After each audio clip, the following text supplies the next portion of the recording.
Hello everyone, আজকে আমি দেখাবো কিভাবে হোস্টিং কারে অথবা যে কোনো হোস্টিং প্যানেলে ম্যানুয়ালি ওয়ার্ডপ্রেস ইনস্টল করতে হয়। সো প্রবলেমটা হচ্ছে কি, আমি এখানে ওয়ার্ডপ্রেস যখন অটো ইনস্টল দিতে যাচ্ছি হোস্টিং কারে, তো এখানে অনেক প্রবলেম আসতেছে। যেমন সাইট কিন্তু ঠিক আছে, হোস্টিং কারের সাথে কানেক্ট আছে, কিন্তু এখানে আমি যে ওয়ার্ডপ্রেসটা ইনস্টল করবো ম্যানুয়ালি অটো ইনস্টলার থেকে, সেই কাজটা করতেছে না। সো এর জন্য আমরা কি করতে পারি, একটা রিফ্রেশ করি। আমি আপনাদেরকে আবারও দেখাই যে প্রবলেমটা আসলে কোথায়। শুধু ওয়ার্ডপ্রেস না, আসলে অন্য যে কোনো সিএমএসই অটো ইনস্টল দিয়ে হচ্ছে না ইনস্টল। সেটার প্রবলেম হচ্ছে আমি এই হোস্টিংটাকে আসলে রিসেট করেছি। সো এই যে দেখেন, আমি যদি জুমলাতেও সিলেক্ট করি, সো ঘুরতেই আছে, সেখানে কোনো ডাটা আসতেছে না, এরকমটা ব্যাপারটা। সো আমরা যতই চেষ্টা করি কাজ হচ্ছে না। বাট এখান থেকে আদার সিএমএস সিলেক্ট করেন, তো এখান থেকে আরও সিএমএস আছে। সো এখান থেকে সাপোজ আমি যে কোনো একটা যদি সিলেক্ট করি, তো এটা লোডিংয়ে নিচ্ছে এক কথায়, বাট আসতেছে না। সো সেক্ষেত্রে আমরা কি করতে পারি, এটা কিন্তু আসার কথা ছিল, সেক্ষেত্রে আমরা কি করতে পারি, ম্যানুয়ালি সেট আপ করবো সব। সো ম্যানুয়ালি ওয়ার্ডপ্রেস ইনস্টল দেওয়ার জন্য আমাদেরকে কয়েকটা বিষয় খেয়াল করতে হবে। সেমন হচ্ছে ডেটাবেজের ইউজার নেম, ডেটাবেজের পাসওয়ার্ড। সো আমরা আসলে কী লাগবে সেটা আমরা দেখবো একটু পরে। আমরা সব কিছু ক্রিয়েট করবো। তো আমরা ব্যাক করি, ব্যাক করার পর এটা ফাইলসে চলে যাবো। ফাইলস যাওয়ার পরে আমরা জাস্ট ওয়ার্ডপ্রেসটাকে ডাউনলোড করে নিব। সো আমরা জাস্ট এখানে লিখবো যে ওয়ার্ডপ্রেস .org/latest নামে যদি আপনি লেখেন, latest.zip, সো আপনার কাছে লেটেস্ট ওয়ার্ডপ্রেসটা অটোমেটিক্যালি ডাউনলোড হয়ে যাবে এখানে, ঠিক আছে। সো জাস্ট ক্যান্সেল করে দিলাম। সো আচ্ছা, এইখান থেকে আপনারা যদি না বুঝে থাকেন, সো আমরা জাস্ট ডিরেক্টলি ওয়ার্ডপ্রেসে চলে যাবেন, গেট ওয়ার্ডপ্রেসে ক্লিক করবেন। ক্লিক করার পরে এখানে ডাউনলোড বাটন আছে, আপনারা এখানে খেয়াল করলে দেখতে পারবেন লিঙ্কটা হচ্ছে latest.zip। সো আপনারা জাস্ট এখানে ক্লিক করলে ডাউনলোড হয়ে যাবে। সো আমি জাস্ট ডাউনলোড করলাম। সো এখন আমরা কি করব, এখান থেকে আমরা অল ফাইল অ্যাক্সেস করছি, public.html চলে গেলাম। সেখানে ডিফল্ট পিএসপি যেটা আছে 19 আওয়ার্স আগে, মানে 19 ঘন্টা আগে এটাকে ক্লিয়ার করেছি। যাই হোক, ক্লিয়ার হয়েছে, ভালো হয়েছে। আর আমাদেরকে এটারও আসলে দরকার নাই। এটা ডিলিট করে দিলে কি হবে, আসলে ডিলিট করে দিলে এখানে আর কি ডিরেক্টরি শো করবে। আমি যদি এখানে এখন রিফ্রেশ করি, সেখানে ডিরেক্টরি যে 403 এরকম ফরবিটেন, এই প্রবলেমটা আসছিল দেখে এত কাজ করলাম। সো আমরা এখন করব কি, এখানে এই ওয়ার্ডপ্রেসটাকে ইনস্টল করবো। জাস্ট এখানে আপলোডে ক্লিক করব, ফাইলস, ডাউনলোড। সো আমরা ওয়ার্ডপ্রেস 6.0টাকে ডাউনলোড করে নিচ্ছি। সো ডাউনলোড হচ্ছে কি, আপলোড হচ্ছে কি না সেখান থেকে আমরা দেখতে পারবো। লুকাইতে ছিল, জাস্ট আমরা ওপেন করে দিলাম। সো আমরা একটু অপেক্ষা করি আপলোড হওয়া পর্যন্ত। সো আমাদের এটা আপলোড হয়ে গেছে। এখন আমরা জাস্ট এখান থেকে জাস্ট এক্সট্রাক্ট করে দিব। এখানে কোনো ফোল্ডারই দিব না, জাস্ট ওভাররাইট, আচ্ছা ডাব্লিউপি নামে একটা ফোল্ডার দিয়ে দিই। তারপর আমরা সেখান থেকে মুভ করে নিয়ে আসতেছি আর কি। আমাদের ডাব্লিউপি ফোল্ডারে আছে, বাট ডাব্লিউপি ফোল্ডার তো আমাদের দরকার নাই। ও আচ্ছা, ডাব্লিউপি ফোল্ডারের ভিতরে ওয়ার্ডপ্রেস, কন্ট্রোল এ দিয়ে আমরা এখান থেকে সব সিলেক্ট করবো। মানে একটা এক্সটেনশন অ্যাড করার কারণে আমরা কন্ট্রোল এ দিতে পারতেছি না।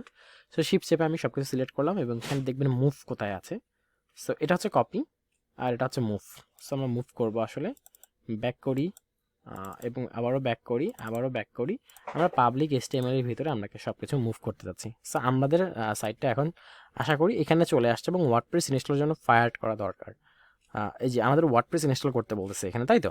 আচ্ছা, আমরা ইংলিশে ওয়ার্ডপ্রেস ইনস্টল করবো। জাস্ট কন্টিনিউ বাটনে ক্লিক করলাম। তো আমাদের কী কী লাগবে, আসলে ডেটাবেজের নেম লাগবে, user name, password, database host এবং টেবিল প্রিফিক্সটা আমাদের লাগবে। সো আমরা ডেটাবেস হোস্ট জানি, আমরা টেবিল প্রিফিক্স জানি, আমাদের database name, database user and password লাগবে। চলেন আমরা তাহলে ডেটাবেজে চলে যাই। সো আমরা ডেটাবেজে এখান থেকে আসলে এখান থেকে আমরা database user name, database password সব কিছু পেয়ে যাচ্ছি। জাস্ট এখান থেকে আপনাদের যে ডেটাবেস আছে, সাপোজ আমি যে ডেটাবেসটা আছে জাস্ট বডি বেসড, সো আমি এখান থেকে জাস্ট ডেটাবেসটা দিয়ে দিলাম এবং ডেটাবেসটা ইউজার নেম এভাবে দিয়ে দিই। দেওয়ার পরে আমাকে এটাকে অবশ্যই ব্লুয়ার করে দিতে হবে ইউজার নেম এবং পাসওয়ার্ডগুলো। সো আমি জাস্ট এখান থেকে র্যান্ডমলি একটা জেনারেট পাসওয়ার্ড করে জাস্ট কপি করে রেখে দিই এবং জাস্ট আমি ক্রিয়েটে ক্লিক করে দিই। সো আমরা ইউজার নেম এবং পাসওয়ার্ড কিন্তু পেয়ে গেলাম। সো পাসওয়ার্ডটা আমি পাইলাম। সো পাসওয়ার্ডটা আমি এখানে অবশ্যই এখানে ইউজার নেম এবং পাসওয়ার্ডটা আমরা পেয়ে যাচ্ছি, ইউজার নেম এবং এটা হচ্ছে ডেটাবেস নেম। আচ্ছা, আমরা পাসওয়ার্ডটা আমাদের কাছে সব কিছু থেকে গেলে আমরা জাস্ট লিস্ট করতে ক্লিক করব।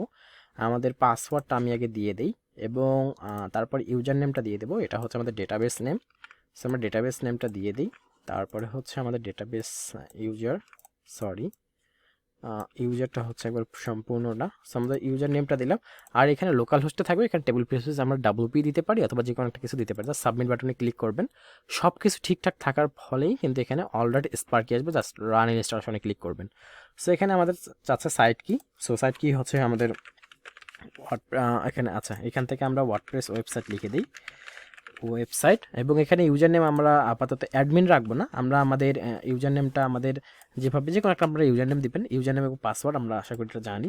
জাস্ট সরি, সো আমরা ইউজার নেম এবং পাসওয়ার্ড সেম রাখলাম আপাতত। আচ্ছা, কন্ট্রোল এ আসলে দেওয়া যাচ্ছে না এখানে, একটা এক্সটেনশন অ্যানেবল করা আছে। সো আমরা এখান থেকে পেস্ট করে দিই, পেস্ট করে দেওয়ার পর বলছে খুবই উইক কনফার্ম, আপনারা এখান থেকে একটা ইমেল দিয়ে দিবেন। সো আমরা এখান থেকে একটা ইমেল দেওয়ার, আমি আপাতত আমার ইমেলটা দিয়ে দিচ্ছি,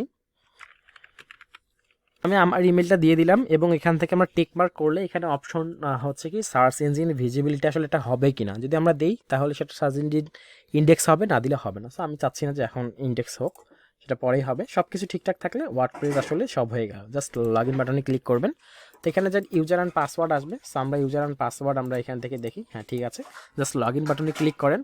সো আমরা জাস্ট ওয়ার্ডপ্রেসটাকে ইনস্টল করে ফেললাম খুব ইজিলি, বাট এটা খুবই ইজি ছিল না, এটা আসলে কঠিন ছিল, কারণ হচ্ছে আমরা এটা cPanel ছিল না, এটা হোস্টিঙ্গার ছিল। সো আমরা সাকসেসফুলি কিন্তু ওয়েবসাইটটাকে ওয়ার্ডপ্রেস ইনস্টল করে ফেললাম, দ্যাটস ইজি মেথড। বাট এখানে প্রবলেম হচ্ছে আমরা এখান থেকে ফাইলস থেকে সাপোজ আমরা আবারও ওয়েবসাইট থেকে অটো ইনস্টলে চলে যাই এবং এখান থেকে আমি যদি কমার্সেও ক্লিক করি, সো এখানে কিন্তু লোডিং নিতেই আছে। এখন যদি প্রবলেমটা ফিক্স হয় আশা করি উপকৃত হব, বাট এখানে কেন এরকমটা করতেছে আমি আসলে জানি না।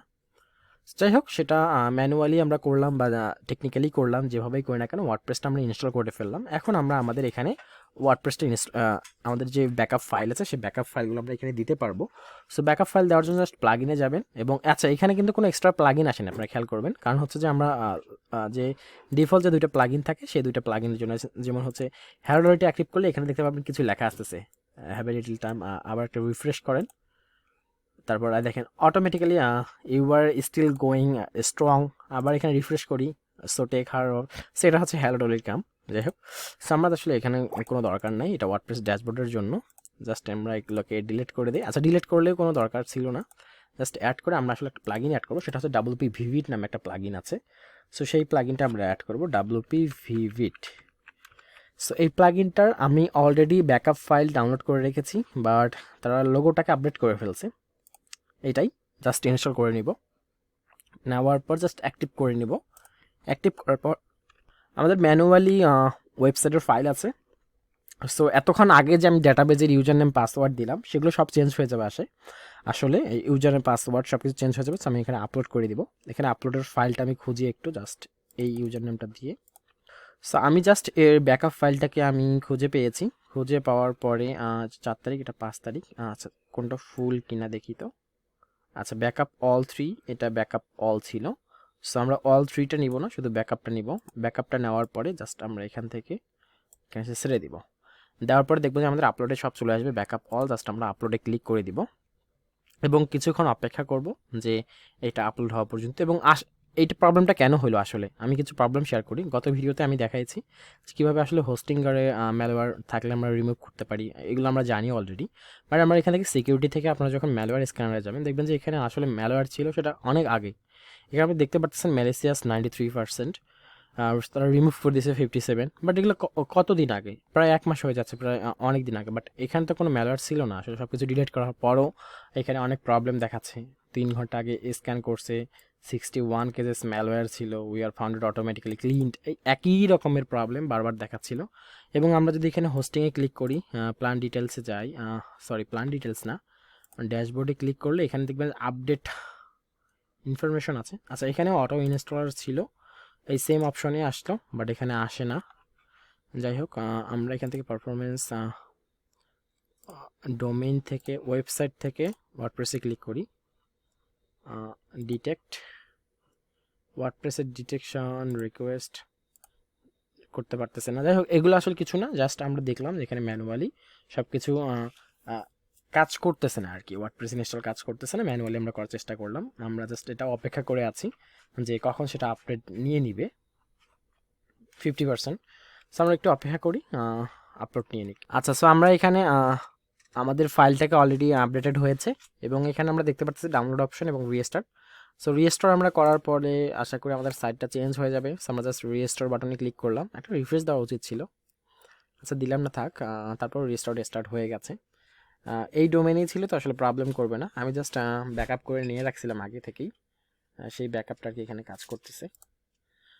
আমরা একটু অপেক্ষা করি এটা 100% হওয়া পর্যন্ত।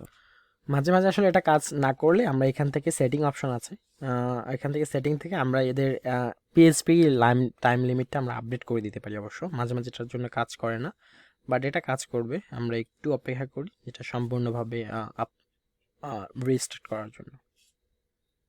83, 70, 87, 92 এবং 100% হয়ে গেছে আশা করি।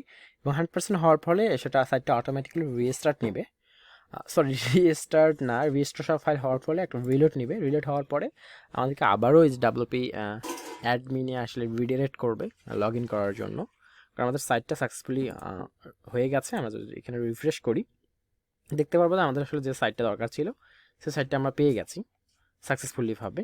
এবং আমরা এখানে লগ ইন করতে বলতেছে, আমরা আবারও লগ ইন করে ফেলি। সো যে ইউজার নেম পাসওয়ার্ড আছে সেগুলো দিলে লগ ইন করলাম। সো আমাদের সাইট ইজ রেডি। সো এই ছিল কিভাবে আমরা আসলে এই হোস্টিংটাকে রিসেট করতে পারি। এবং দেখেন আমরা এখানে স্টিল নাও ইনস্টল বাটনে ক্লিক করার পর রিলোড করতেছি। আশা করি ভিডিওটি হেল্পফুল হবে আপনাদের জন্য, অনেক কিছু শিখতে পেরেছেন। ধন্যবাদ সবাইকে এত কষ্ট করে টিউটোরিয়ালটি দেখার জন্য।